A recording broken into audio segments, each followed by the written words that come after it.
मैं कुणाल को अपने ऊपर से हटाने की भरपूर कोशिश कर रही थी, लेकिन कुणाल अपनी ही धुन में सवार था। कहने लगा, ज़्यादा ड्रामा करने की कोशिश मत करो, पत्नी हो मेरी और मैं जब चाहूँ तुम्हारे साथ रोमांस कर सकता हूँ। बहुत हिम्मत करके सोनू बोला, साहब जी ये गलत है, आप ऐसा मत करें। मैडम जी आपकी पत्नी हैं, कुछ तो उनकी इज्जत का ख्याल करें। लेकिन कुणाल ने सोनू को बुरी तरह डांट दिया। कहने लगा, चुपचाप गाड़ी चलाओ। जिस सड़क पर हमारी गाड़ी दौड़ रही थी वो थोड़ा सुनसान सा इलाका था। दोनों तरफ हरे भरे जंगल थे। गाड़ियों का आवागमन भी बहुत कम था, इसलिए कुणाल को इस बात की कोई परवाह नहीं थी कि गाड़ी में उसे कोई मेरे साथ ज़बरदस्ती करते देख लेगा। वो पूरी तरह निडर था और गाड़ी में ही मेरे साथ अपनी हदें पार करने की कोशिश कर रहा था। इस बात में कोई शक नहीं था कि मुझे तकलीफ़ देकर कुणाल को मज़ा आता था। जब मैं तकलीफ़ से चीखती, डर के मारे उसके आगे हाथ जोड़ती, तो उसके अंदर तक सुकून उतरता था। उसने मुझे खींचकर गाड़ी की बैक सीट पर लिटा लिया था और अब धीरे धीरे मेरे ऊपर झुकने लगा था। हालांकि अब गाड़ी इधर उधर डगमगाने लगी थी, क्योंकि पीछे की हरकतें देखकर ड्राइविंग करता सोनू अपने आप को कंट्रोल नहीं कर पा रहा था। उसके हाथ स्टीयरिंग व्हील पर कांपने लगे थे और इधर कुणाल के ऊपर पूरी तरह से मदहोशी सवार हो चुकी थी। वो मुझे अपने करीब करके बेतहाशा चूमने लगा और मेरे ब्लाउज की डोरियों को भी। मुझे अब किसी भी पल बचने की उम्मीद नज़र नहीं आ रही थी। मैं भगवान से दुआ कर रही थी, काश अब तो तू मुझे मौत ही दे दे। ऐसी ज़िंदगी से तो मौत ही बेहतर है। जिस इंसान को अपनी पत्नी की इज्जत की परवाह ना हो, उसके साथ जिंदा रहने से बेहतर तो मर जाना था। और शायद भगवान को मेरी हालत पर दया आ गई थी। सोनू का बर्दाश्त अब जवाब दे चुका था और गाड़ी की स्पीड तेज होने लगी थी और अचानक ही गाड़ी डगमगाते हुए अपना बैलेंस खोने लगी। गाड़ी का बैलेंस ख़राब होते देख कुणाल होश की दुनिया में वापस लौटा था। वो ज़ोर से सोनू पर चिल्लाया, सोनू ये क्या कर रहे हो? गाड़ी ध्यान से चलाओ। ध्यान कहाँ है तुम्हारा? ऐसा लग रहा था जैसे सोनू जानबूझकर गाड़ी का बैलेंस बिगाड़ रहा हो, क्योंकि कुणाल के चिल्लाने पर भी सोनू ने गाड़ी के बैलेंस को संभालने की कोशिश नहीं की थी। और तभी अचानक गाड़ी एक जोरदार टक्कर के साथ सामने लगे एक पेड़ से जा टकराई थी। स्पीड ज़्यादा थी, इसलिए सोनू डैशबोर्ड से जाकर टकराया था। मैं और कुणाल भी आगे की सीट से जा टकराए थे। कुछ पल के लिए डर के मारे मेरा दिल धक से रह गया था। जो कुछ भी हुआ था उसकी मुझे उम्मीद नहीं थी। और फिर खुद को संभालते हुए कुणाल गाड़ी से बाहर निकला। अगर गाड़ी पेड़ से न टकराई होती तो सीधा खाई में जाकर गिरती। हमारी मौत हमसे कुछ ही पलों की दूरी पर थी। गुस्से में आकर कुणाल ने सोनू को गर्दन से पकड़कर गाड़ी से बाहर खींचते हुए निकाला था। सोनू का सिर डैशबोर्ड से टकराने की वजह से बुरी तरह घायल हो चुका था। उसके माथे से भी खून बह रहा था, लेकिन भगवान की फिर भी कृपा थी कि उसे और ज़्यादा चोटें नहीं आई थीं। वरना इस स्पीड से जाकर गाड़ी पेड़ से टकराई थी तो कुछ भी हो सकता था। भगवान की कृपा थी कि सोनू होश में था। सोनू के सिर पर चोट देखकर मेरा दिल जोर से कांप उठा था, जबकि कुणाल के सीने में जैसे दिल ही नहीं था। उसे सोनू की चोट की कोई परवाह नहीं थी, बल्कि उसने ताव में आकर सोनू के चेहरे पर थप्पड़ों की बारिश कर दी। वो चिल्लाकर कहने लगा, कमीने इंसान, तेरा ध्यान कहाँ था? इतने सालों से मेरे यहाँ गाड़ी चला रहा है और तुझे इतना भी नहीं पता कि गाड़ी कैसे चलाई जाती है? और सोनू चुपचाप कुणाल के हाथों मार खा रहा था। उसने एक शब्द भी अपनी ज़बान से नहीं कहा था। हाँ, बस मार खाते हुए उसने एक बार मेरी ओर ज़रूर देखा था। पता नहीं उसकी उन आँखों में क्या था, पर उसकी नज़रें मेरे दिल के अंदर तक उतर गई थीं। जब कुणाल सोनू को मारते मारते थक गया तो उसने सोनू को धक्का दिया और जाकर खुद ही गाड़ी में बैठ गया। गाड़ी में बैठते ही वो सोनू से कहने लगा, कोई ऑटो पकड़ो और घर जाओ, सारा मूड ख़राब कर दिया। मैंने गाड़ी का दरवाज़ा खोलने की कोशिश की और बैठने ही वाली थी कि कुणाल की दहाड़ पर मैं सहम गई। वो कहने लगा, गाड़ी का दरवाज़ा बंद करो और तुम भी सोनू के साथ घर वापस जाओ। तुम जैसी गवार मिडिल क्लास लड़कियां पति को खुश करना भी नहीं जानती। तुम्हें अपने साथ और रखकर मैं अपना मूड और भी ज़्यादा ख़राब करना नहीं चाहता। ये कहकर कुणाल ने गाड़ी रिवर्स ली और फिर तेज़ी से आगे की तरफ भगाता हुआ चला गया। मैं और सोनू सड़क पर खड़े रह गए थे। मैंने सोनू की तरफ देखा। उसका सिर पहले ही जख्मी हो चुका था और कुणाल की मार से उसके होंठ भी फट गए थे। मैंने कहा, सोनू तुम्हें तो बहुत चोटें आई हैं, ऐसा करो पहले अस्पताल चलते हैं। लेकिन सोनू कहने लगा, नहीं मैडम जी, ये तो बस मामूली सी चोटें हैं, 2-3 दिन में खुद ही ठीक हो जाएंगी। ये कहते हुए सोनू ने अपनी जेब से रुमाल निकाला। पहले अपने होंठ को साफ़ किया और फिर वही रुमाल अपने सिर पर बांध लिया। फिर कहने लगा, मैडम जी, यहाँ से 5 मिनट की दूरी पर हमें ऑटो मिल जाएंगे, थोड़ी दूर पैदल चलना होगा। मैंने कहा, सोनू, मुझे पैदल चलने में कोई दिक्कत नहीं है, लेकिन तुम बहुत जख्मी हो, क्या तुम पैदल चल सकते हो? वो कहने लगा, मैडम जी, मैंने कहा ना, आप मेरी चिंता मत करें। और फिर मैं और सोनू पैदल चलने लगे। लेकिन अचानक चलते चलते सोनू रुक गया था। उसने मेरी साड़ी का पल्लू उठाया और फिर पीछे से मेरी पीठ पर लपेट कर मेरी हाथ में पकड़ा दिया था। सोनू की इस हरकत पर मैं दंग रह गई थी। अचानक ही मेरी आंखों में शर्म और शर्मिंदगी के मिले जुले भाव आए थे, क्योंकि अभी थोड़ी देर पहले जो कुछ कुणाल मेरे साथ कर रहा था वो सब सोनू ने अपनी आंखों से देखा था, और वो सारे पल याद आते ही मेरा चेहरा शर्म के मारे लाल हो गया था। मेरे ब्लाउज की डोरियां शायद पूरी तरह खुलने की कगार पर थीं, और सोनू ने बहुत ही सहज तरीके से मेरी इज्जत ढक दी थी। मैंने अचानक से सोनू की तरफ नज़र उठाकर देखा, लेकिन वो नज़रें चुराते हुए आगे आगे तेज़ी से चलने लगा था। मैं भी तेज़ी से चलकर उसके सामने जाकर खड़ी हो गई। मैंने कहा, सोनू, तुमने जानबूझकर गाड़ी पेड़ से टकराई थी ना, ताकि कुणाल अपनी गलत हरकतों से बाज आए? मैं सोनू की आंखों में झांकते हुए सवाल कर रही थी, और सोनू मुझसे नज़रें चुराने लगा। उसका मुझसे नज़रें चुराना मुझे सब कुछ बता चुका था। पता नहीं क्यों मेरे चेहरे पर एक हल्की सी मुस्कान आई थी। मैंने कहा, चलो, वरना हम लेट हो जाएंगे। मुझे अपने सवाल का जवाब मिल चुका था। मेरी इज्जत को बचाने के लिए सोनू ने अपनी जान की भी परवाह नहीं की थी। उसने बिल्कुल नहीं सोचा कि जरा सी लापरवाही हम तीनों को मौत की नींद सुला सकती थी। लेकिन फिर भी मेरी इज्जत को बचाने के लिए सोनू ने इतना बड़ा कदम उठाया था। पता नहीं क्यों मेरे दिल में सोनू के लिए इज्जत बहुत ज़्यादा बढ़ गई थी। दुनिया में पैसा सब कुछ नहीं होता। कुणाल के पास पैसे की कोई कमी नहीं थी, लेकिन उसे दूसरों की इज्जत करना नहीं आता था, दूसरों को खुश करना नहीं आता था, बल्कि उन्हें तकलीफ़ देकर उसे मज़ा आता था। लेकिन सोनू एक गरीब ड्राइवर था, फिर भी उसे उसके अंदर गैरत थी, दूसरों की परवाह थी। उसने मेरी खातिर अपनी जान भी जोखम में डाल दी थी, और मेरी खातिर उसने कुणाल से भी मार खाई थी। चलते चलते मैंने सोनू से कहा, सोनू, तुमने अपनी जान की भी परवाह नहीं की। अगर गाड़ी खाई में गिर जाती तो तुम्हारे साथ साथ मैं और कुणाल भी मर जाते। तुमने तो मेरी और कुणाल की जान की भी परवाह नहीं की। सोनू कहने लगा, मैडम जी, ऐसी ज़िंदगी का क्या फ़ायदा? इज्जत के 2 पल बहुत होते हैं, लेकिन बदनामी का 1 पल 1000 मौतों के बराबर होता है। और मैं बस उसकी बात पर उसकी तरफ देखती रह गई थी। थोड़ी देर बाद हमें एक ऑटो मिल गया था और हम घर पहुंच चुके थे। घर आकर मैंने फर्स्ट एड बॉक्स लाकर सोनू के जख्म की अच्छे से सफाई की थी और उसके सर पर पट्टी भी बांध दी थी। और जब मेरे हाथ सोनू के होंठों की तरफ बढ़े तो सोनू एकदम पीछे हट गया। मुझसे नज़रें चुराते हुए कहने लगा, मैडम जी, इतना ही बहुत है, इससे ज़्यादा मेरे करीब मत आइए। मैंने कहा, क्यों? तुम्हें चोट लगी है सोनू? अगर केयर नहीं करोगे तो ये थोड़ी सी चोट ही तुम्हारे लिए और भी ज़्यादा तकलीफ़ का कारण बनेगी। लेकिन सोनू जल्दी से उठकर वहाँ से चला गया था और मैं उसे हैरत से जाता देखती रह गई थी। अजीब इंसान था। मैं तो उसके जख्मों की सफाई कर रही थी। खैर, मैंने अपने सर को झटका और अपने कमरे में चली आई। कुणाल रात के 1 बजे नशे में धुत होकर वापस लौटा था और आते ही बिस्तर पर उल्टा सीधा गिरकर बेहोश हो गया। मेरे लिए ये बहुत गनीमत था कि मैं उसके गुस्से से बच गई थी। अगर वो होश में होता तो ज़रूर मुझे अपने गुस्से का निशाना बनाता, और आज मैं उसके गुस्से को सहने के लिए बिल्कुल भी तैयार नहीं थी। मैं भी चुपचाप जाकर सोफे पर लेट गई थी और ख़ुद ब खुद मेरी आंखों से आंसू बहने लगे थे। मेरी माँ ये सोचकर खुश होंगी कि मैं अपने घर में राज कर रही हूँ।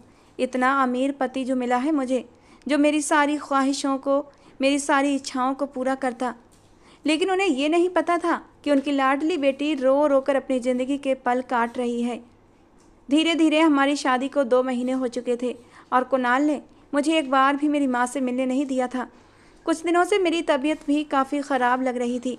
चलते फिरते चक्कर आते, कुछ भी खाती तो तुरंत उल्टी हो जाती। कमज़ोरी भी बहुत ज़्यादा महसूस हो रही थी। मेरी हालत को देखकर कुणाल को मेरी थोड़ी चिंता हुई तो वो मुझे डॉक्टर के पास ले गया। डॉक्टर ने मेरा चेकअप किया और मुझे खुशखबरी सुना दी कि मैं माँ बनने वाली हूँ। ये खबर मेरे लिए सूखे सहरा में किसी पानी की बूंद की तरह थी। खुशी के मारे मेरी आंखों में आंसू आ गए थे। मेरा कोई अपना मेरे वजूद से जन्म लेने वाला था, जो सिर्फ मेरा होता, मेरा अपना खून होता। मैं इस बच्चे के सहारे अपनी पूरी ज़िंदगी काट सकती थी। आंखों में आए आंसू पोंछते हुए मैंने अपने पेट पर हाथ रखा था। लेकिन कुणाल की बात सुनकर मेरा दिल धक से रह गया था। वो डॉक्टर से लड़ने वाले अंदाज में कहने लगा, ये क्या कह रही हैं आप? मुझे ये बच्चा बच्चा नहीं चाहिए। और तुम क्या यूँ खुश हो रही हो?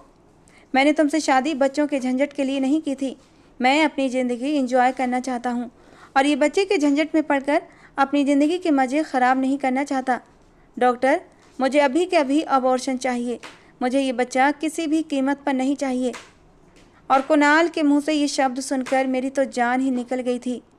मैंने कहा, कुणाल, कैसी बातें कर रहे हो? ये हमारा बच्चा है, हमारा खून है। डॉक्टर भी कुणाल की ये बातें सुनकर हैरान थी। कहने लगी, आप कैसी बातें कर रहे हैं? शादी के बाद पहली बार जब कोई खुशी मिलती है तो लोग खुशी के मारे झूमने लगते हैं, और तुम अपना पहला बच्चा गिराना चाहते हो? तुम पागल तो नहीं हो गए हो?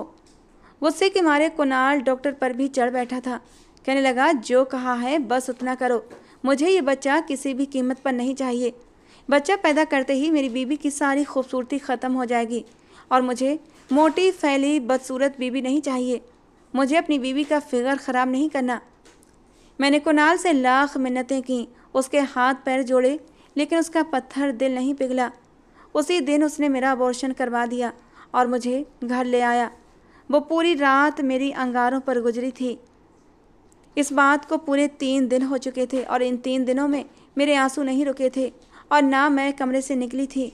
बीच में 1-2 बार सोनू कमरे में आया था मुझे खाना देने, लेकिन मैंने उसे मना कर दिया था। मेरी हालत देखकर उसने पूछने की कोशिश भी की थी कि आखिर मुझे क्या हुआ है, लेकिन मैंने उसको भी गुस्सा करके भगा दिया था। मैं किसी से भी बात करना नहीं चाहती थी और उसके बाद सोनू भी मेरे पास नहीं आया था। अबॉर्शन की तीसरी रात कुणाल मेरे करीब आने लगा। धीरे से मुझे अपनी बाहों में समेट कर मुझे चूमने लगा और उसके इरादे भांप कर मैं कांप उठी थी। मैंने कहा, कुणाल, अभी मुझसे दूर रहो। मैं इस हालत में नहीं हूँ कि तुम्हारे साथ संबंध बना सकूँ। प्लीज़ मेरी हालत पर रहम करो। मेरी बात पर कुणाल गुस्से से तिलमिला गया। उसने मुझे खींचकर अपनी बाहों में जकड़ते हुए कहा, ज़्यादा ड्रामा करने की ज़रूरत नहीं है। मुझे इस वक्त तुम्हारी तलब महसूस हो रही है और मैं इस वक्त खुद पर कंट्रोल नहीं कर सकता, और अगर तुम मेरी ख्वाहिश पूरी नहीं करोगी तो कौन करेगा? तुम बीवी हो मेरी। ये कहते हुए कुणाल ने अपनी सारी हदें पार कर दी थीं और मैं तकलीफ़ के मारे सिसक उठी थी। मेरी आंखों से आंसू बहने लगे थे, लेकिन कुणाल पर इसका कोई असर नहीं था। थोड़ी देर बाद जब वो अपने जज्बातों को ठंडा कर चुका तो हमेशा की तरह मुझसे पीठ फेर कर सो गया था और मैं अपनी किस्मत पर मातम करती रह गई थी। वक्त का काम है गुजरना और मेरी ये तकलीफ़ भरा वक्त भी गुजरता जा रहा था। धीरे धीरे मैं कुणाल के जुल्मों की आदी होती जा रही थी। हाँ, सोनू मेरा बहुत ख्याल रखता था। वो मेरे खाने पीने का ध्यान रखता, मेरा मन बहलाने की हर मुमकिन कोशिश करता। एक बार मैंने सोनू से पूछा, सोनू, तुम्हारे साहब की पहली पत्नी कैसे मरी थी? और इस बात पर सोनू ने जल्दी से नज़रें चुरा ली थीं। मैंने कहा, बताओ सोनू, आखिर तुम्हारे साहब की पहली पत्नी कैसे मरी थी? मेरी बात पर सोनू की आंखों में आंसू चमकने लगे थे और मैं हैरान हो गई। मैंने पूछा, सोनू, तुम रो क्यों रहे हो? सोनू कहने लगा, मैडम जी, मैं भी साहब की पहली पत्नी का कातिल हूँ। और मैंने हैरान होकर सोनू को देखा था। मैंने कहा, वो कैसे? सोनू अपनी आंखों में आए आंसू साफ करते हुए कहने लगा, मैडम जी, साहब जी की पहली पत्नी बहुत ही मासूम थी, बिल्कुल आपकी तरह। साहब जी उन्हें भी अपने जुनून का निशाना बनाते थे। साहब जी को औरतों को तकलीफ़ देकर उनकी चीखों को सुनने में उन्हें मज़ा आता है। संध्या मैडम भी आपकी तरह दरिया दिल और बहुत ही शांत स्वभाव की मालिक थीं, लेकिन साहब जी के जुल्मों को सहते सहते वो नाजुक सी कली मुरझाने लगी थी। साहब जी उन्हें घर में कैद करके रखते थे, ना उन्हें किसी से मिलने देते, ना उन्हें बाहर जाने देते थे। हालांकि साहब जी संध्या मैडम जी से बहुत प्यार जताते थे, लेकिन उनके प्यार करने का अंदाज जानवरों जैसा होता था। कमरे के अंदर से मुझे संध्या मैडम के सिसकने की आवाज़ें आती थीं, उनकी चीखों की आवाज़ें आती थीं और मैं अपने कान बंद कर लेता था। साहब जी के प्यार करने का अंदाज ऐसा ही था। औरतों को तकलीफ़ देकर उन्हें मज़ा आता है, लेकिन एक दिन साहब जी का गुस्सा संध्या मैडम की सहन शक्ति से बाहर हो गया और वो साहब जी के सामने तनकर खड़ी हो गई। उन्होंने साहब के जुल्म सहने से इनकार कर दिया। उन्होंने हिम्मत करके कह दिया कि मुझे आपसे छुटकारा चाहिए। मुझे तलाक चाहिए, मैं आपके साथ रहना नहीं चाहती। और उसी वक्त साहब जी गुस्से से पागल हो गए थे। उन्होंने अपना सारा गुस्सा संध्या मैडम पर निकाला था। मैं किचन में भी संध्या मैडम की चीखों को सुन सकता था। और थोड़ी देर के बाद साहब जी ने मुझे कमरे में बुलाया था। मुझे कुछ पैसे देकर सामान लेने के लिए बाहर भेज दिया। और जब मैं घर वापस आया तो साहब जी ड्राइंग रूम में सोफे पर बैठे आराम से टीवी देख रहे थे और उनके कमरे से धुआं उठ रहा था। मेरा दिल धक से रह गया था, क्योंकि संध्या मैडम कहीं दिखाई नहीं दे रही थीं और उनके कमरे से धुएं का उठना कोई गलत संकेत दे रहे थे। मैं भागकर कमरे में गया था। दरवाज़ा खोला तो मेरी चीखें निकल गई थीं। मैंने अपने मुंह पर हाथ रखकर अपनी चीखों को दबाया था। थोड़ी देर बाद साहब जी ने और मैंने मिलकर ही संध्या मैडम की अंतिम क्रिया पूरी की थी। और ये सब कहकर सोनू बिलख बिलख कर रोने लगा था। कहने लगा, मैडम जी, मैं साहब जी की पहली पत्नी संध्या मैडम का गुनहगार हूँ। मैं उन्हें बचा नहीं सका, लेकिन मैं आपको मरते नहीं देख सकता। मैडम जी, खुद को बचा लीजिए। मैडम जी, आप बहुत अच्छी हैं। अगर आपको कुछ हो गया तो मैं भी जी नहीं पाऊँगा। सोनू बिलख बिलख कर रो रहा था और सोनू की सारी बातें सुनकर मेरी सांसें जैसे मेरे सीने में अटक गई थीं। और जब शाम को कुणाल कमरे में दाखिल हुआ तो मैं डर के मारे थर थर काँपने लगी थी। मैं जल्दी से जाकर बिस्तर में कंबल में जाकर दुबक गई थी और मन ही मन भगवान से प्रार्थना कर रही थी कि आज कुणाल से मेरा सामना ना हो, वो बिना मुझे डिस्टर्ब किए आराम से सो जाए, क्योंकि मैं कुणाल के करीब जाना भी नहीं चाहती थी। मुझे कंबल में दुबके देख कुणाल हैरान हुआ था। कहने लगा, तुम्हें क्या हुआ है? इस तरह कंबल में दुबकी क्यों लेटी हो? और अगले ही पल उसने मेरा कंबल खींचकर उतार दिया था और मेरा हाथ पकड़कर मुझे उठाकर बिठाने लगा, लेकिन अगले ही पल चौंक गया। कहने लगा, तुम्हें तो बहुत तेज बुखार है, क्या हुआ है तुम्हें? और मेरी तो जबान ही नहीं खुल रही थी। कहने लगा, एक तो तुम औरतों की ये बीमारी सारे मूड का सत्यानाश करके रख देती हो। उठो, दवा खाओ और जल्दी से ठीक हो जाओ। मुझे बीमार औरतें बिल्कुल भी पसंद नहीं हैं। ये कहकर उसने कुछ रंग बिरंगी गोलियां मेरे हाथ पर रख दी और पानी की बोतल देकर अपने मोबाइल में बिजी हो गया। मैंने भगवान का धन्यवाद किया, दवाइयाँ खाईं और कंबल में जाकर फिर से दुबक गई थी। अगले दिन तक मैं ठीक हो चुकी थी, लेकिन कुणाल की तरफ से जो डर मेरे दिल में बैठ गया था वो नहीं निकल पाया था। कुणाल ऑफिस के लिए तैयार होते हुए कहने लगा, सुनो, शाम को मेरा एक दोस्त घर आने वाला है। वो मेरी शादी में नहीं आया था और शादी के बाद भी उसने तुम्हें नहीं देखा है। उसकी बड़ी इच्छा है कि वो मेरी पत्नी को देखे, तो मैंने उसे आज शाम को चाय पर बुला लिया है। अच्छे से तैयार रहना, खुद को तैयार करने में कोई भी कमी मत छोड़ना। वो मेरे करीब आया, मुझे अपनी बाहों में लिया, मेरा दुपट्टा उतार कर दूर बेड पर उछाल दिया।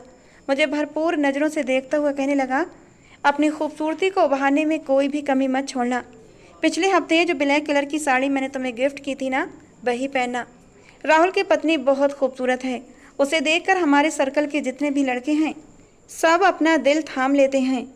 लेकिन आज मैं राहुल को बताऊंगा कि मेरी बीबी उसकी बीबी से भी कहीं ज़्यादा खूबसूरत है। कुणाल अपना आदेश सुनाकर ऑफिस के लिए चला गया था और मेरा पूरा दिन बेचैनी में कटा था। मैं कुणाल के किसी भी दोस्त के सामने जाना नहीं चाहती थी। मुझे कुणाल के सभी दोस्त बहुत बुरे लगते थे, जैसे उनकी नज़रें मेरे शरीर के आर पार हो जाती थीं। पता नहीं ये दोस्त कैसा होगा, लेकिन मुझे कुणाल का हुक्म मानना ज़रूरी था। अगर मैं उसकी बात ना मानती तो वो पूरे घर में कोहराम मचा देता। शाम 6 बजे ही मैंने खुद को अच्छे से तैयार कर लिया था, क्योंकि कुणाल ने कहा था कि वो और उसका दोस्त शाम को 7 बजे आएंगे। मैंने वही ब्लैक कलर की सितारों वाली साड़ी पहन ली थी जो कुणाल ने गिफ्ट की थी और जिसमें मेरा गोरा रंग और भी चमक उठा था।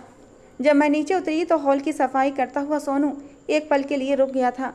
उसकी नज़रें मेरे ऊपर टिकी थीं। मैंने चुटकी बजाकर उसे उसकी दुनिया में वापस लाया था। तब वो शर्मिंदा होकर सिर झुकाकर दोबारा से सफाई करने लगा। फिर थोड़ी देर बाद कहने लगा, मैडम जी, आप बहुत प्यारी लग रही हैं, कहीं आपको मेरी ही नज़र न लग जाए। उसकी बात सुनकर मैं हंस पड़ी थी। 7 बजने में 10 मिनट बाकी थे जब कुणाल और उसका दोस्त आ गए। आते ही कुणाल ने मुझे आवाज़ दी। मैं जल्दी से किचन से निकलकर उसके सामने जाकर खड़ी हो गई थी। कुणाल ने मुझे अपने दोस्त के सामने ही खींचकर अपने करीब कर लिया और फिर मुझे सोफे पर लाकर बिठा दिया। उसका दोस्त राहुल मेरी बहुत तारीफ़ कर रहा था, लेकिन मुझे राहुल के सामने बैठना बहुत अजीब लग रहा था, क्योंकि उसकी नज़रें मुझे बहुत असहज कर रही थीं। मैं डर के मारे काँप रही थी और वहाँ से उठकर जाना चाहती थी, लेकिन कुणाल मेरा हाथ पकड़कर मुझे अपने पास ही बिठाए हुए था। वो लोग अपनी अपनी बातों में व्यस्त थे, लेकिन राहुल की नज़रें बातों के दौरान बार बार मेरी तरफ उठ रही थीं। आखिरकार मैंने सिरदर्द का बहाना बनाया और अपने कमरे में चली आई। कुछ देर बाद मुझे सोनू ने आकर बताया कि साहब जी और उनके दोस्त चले गए हैं, और लगभग 2 घंटे के बाद कुणाल कमरे में आया था। वो बहुत खुश लग रहा था। मुझे तो लगा कि वो आएगा, मुझ पर गुस्सा करेगा, लेकिन उसकी खुशी देखकर मैं तो हैरान रह गई थी। आते ही उसने मुझे अपनी बाहों में उठाया और गोल गोल घुमाना शुरू कर दिया। कहने लगा, नैना, तुमने तो एक ही मुलाकात में राहुल को अपना दीवाना कर दिया है। तुम्हारी खूबसूरती ने उसके दिल पर जादू चला दिया है। आज मैं बहुत खुश हूँ। जल्दी से तैयार हो जाओ, राहुल तुम्हें लेने के लिए आने वाला है। मैंने हैरानी से कुणाल की तरफ देखा। मैंने कहा, लेकिन राहुल मुझे लेने के लिए क्यों आ रहा है, और मैं रात को कहाँ जाऊँगी उसके साथ? कुणाल ने टाई की नोट खोलते हुए कहा, मैं और राहुल एक रात के लिए अपनी पत्नियों को बदल रहे हैं। आज की रात तुम राहुल के साथ रहोगी और राहुल की पत्नी मेरे साथ। ये बात वो ऐसे कर रहा था जैसे ये कोई बहुत ही आम सी बात हो, लेकिन मेरे शरीर की नसों में खून जमने लगा था। मैंने कांपते हुए कहा, कुणाल, ये कैसी बातें कर रहे हो? मैं तुम्हारी इज्जत हूँ और तुम अपनी इज्जत को इतनी आसानी से किसी दूसरे के हवाले कैसे कर सकते हो? मेरी बात पर वो हंसते हुए कहने लगा, अरे नैना, तुम मिडिल क्लास की लड़कियाँ भी ना हर वक्त इज्जत इज्जत चिल्लाती रहती हो। कौन सी इज्जत चली जाएगी तुम्हारी? राहुल तुम्हें जरा सा छू लेगा, तुम्हारे साथ एक रात गुजार लेगा, तो उसके छूने से कुछ बिगड़ नहीं जाएगा, और एक रात के बाद वो तुम्हें मेरे पास वैसा का वैसा वापस लौटा देगा। राहुल की पत्नी दिव्या भी कम खूबसूरत नहीं है। अरे मैं तो न जाने कब से दिव्या के साथ टाइम बिताना चाहता था, लेकिन ये कमबख्त राहुल मेरे हाथ ही नहीं आता था, और आज तुम्हारी खूबसूरती ने उसे मेरे कदमों में लाकर डाल दिया है। कह रहा था, यार कुणाल, बस एक रात के लिए अपनी पत्नी मुझे दे दे, उसके बाद दिव्या के साथ चाहे कितनी भी रातें बिता लेना। अच्छा, अब ज़्यादा टाइम बर्बाद मत करो, अभी थोड़ी देर में ही राहुल तुम्हें लेने के लिए आने वाला है। जल्दी से तैयार हो जाओ, और हाँ, वो रेड वाला गाउन पहनना, उसमें तुम और भी ज़्यादा खूबसूरत लगती हो। कुणाल की बात सुनकर मेरे शरीर में गुस्से की लहर दौड़ गई थी। मैं मरती मर जाती, लेकिन अपनी इज्जत यूँ नीलाम न करती। और आखिर मैंने हिम्मत दिखाते हुए कहा, कुणाल, जैसा तुम चाह रहे हो वैसा कभी नहीं होगा। मैं मर जाऊंगी, लेकिन अपनी इज्जत किसी गैर मर्द के हवाले नहीं करूंगी।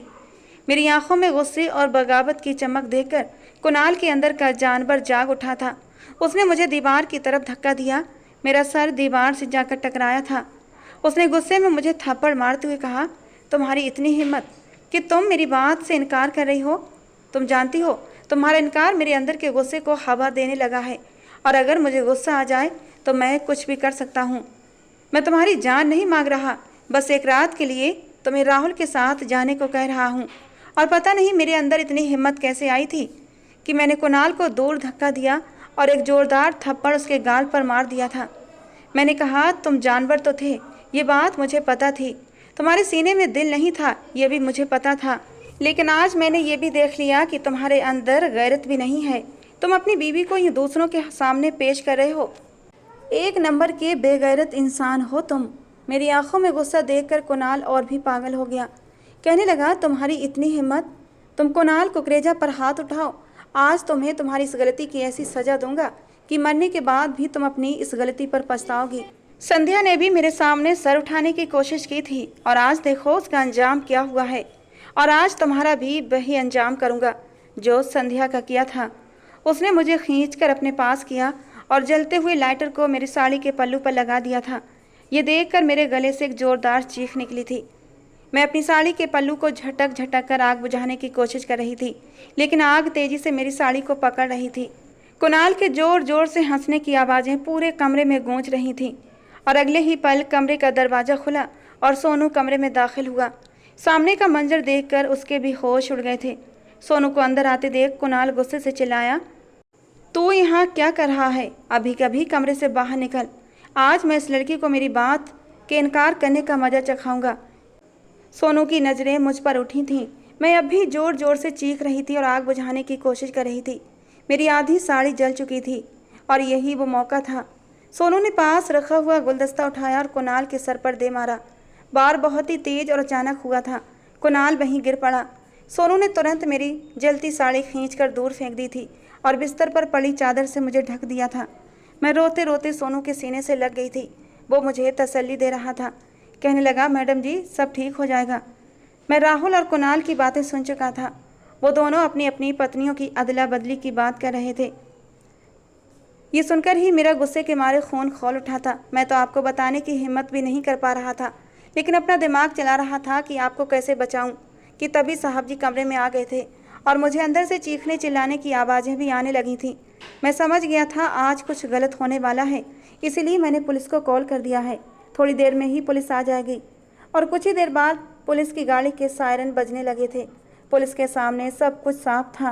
कुणाल ने मुझे जान से मारने की कोशिश की थी और वो फर्श पर पड़ा हुआ था और उसके सिर से तेजी से खून बह रहा था।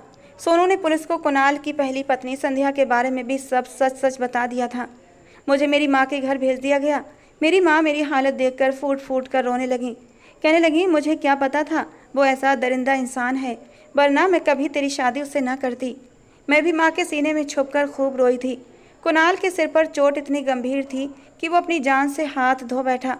पुलिस ने सोनू को भी गिरफ्तार कर लिया था, क्योंकि उसके हाथों कुणाल की मौत हुई थी, लेकिन उसे जल्दी ही रिहा कर दिया गया था, क्योंकि उसने ये सब कुछ आत्मरक्षा में किया था। अब मुझे शादी के नाम से डर लगने लगा था।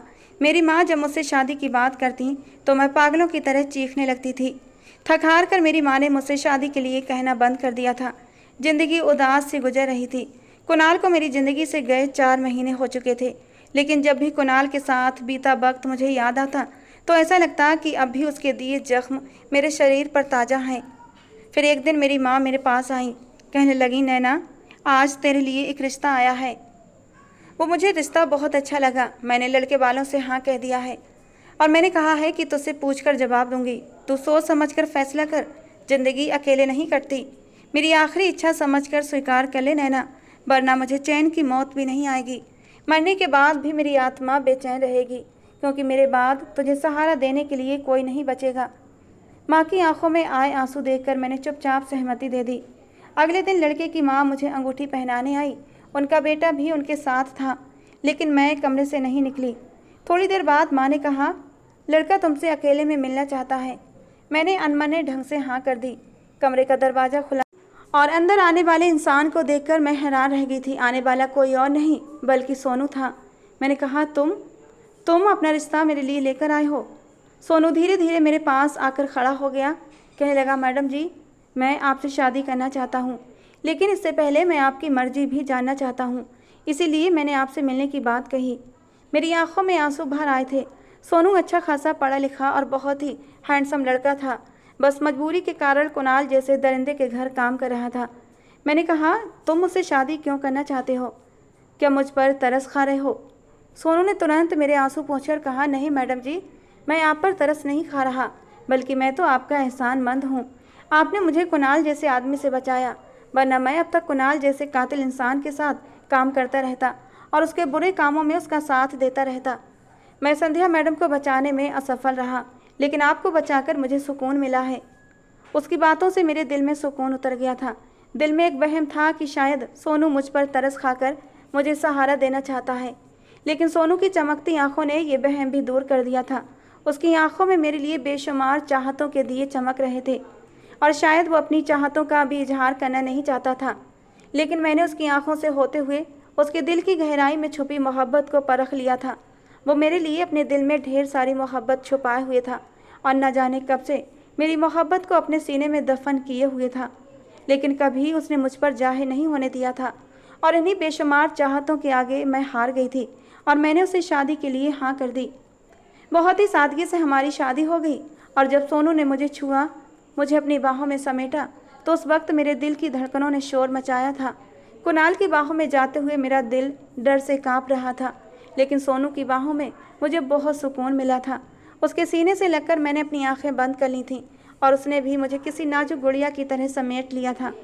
सोनू ने मुझे हमेशा प्यार और सम्मान दिया और जब डॉक्टर ने मुझे माँ बनने की खुशखबरी दी तो वो खुशी से झूम उठा था। सोनू ने मेरा ख्याल किसी कांच की गुड़िया की तरह रखा। अब मैं सोनू के साथ ज़िंदगी के एक नए सफ़र पर चल पड़ी थी, जहाँ हमारे प्यार और परिवार को पूरा करने वाली हमारी एक नन्ही परी भी आ चुकी थी। दोस्तों, ये कहानी का दूसरा और आखिरी भाग था। इस कहानी के पहले भाग का लिंक मैं डिस्क्रिप्शन बॉक्स में दे दूंगी, कमेंट बॉक्स में इसका लिंक भी पिन कर दूंगी। आप दोनों जगह से जाकर लिंक पर क्लिक करके इस कहानी के पहले भाग को सुन सकते हैं। दोस्तों, कहानी का ये भाग आपको कैसा लगा ज़रूर बताना। पसंद आया हो तो प्लीज़ लाइक करना। रोज़ एक नई कहानी सुनने के लिए हमारे चैनल को सब्सक्राइब भी करना। मिलते हैं दोस्तों अगली किसी नई कहानी के साथ।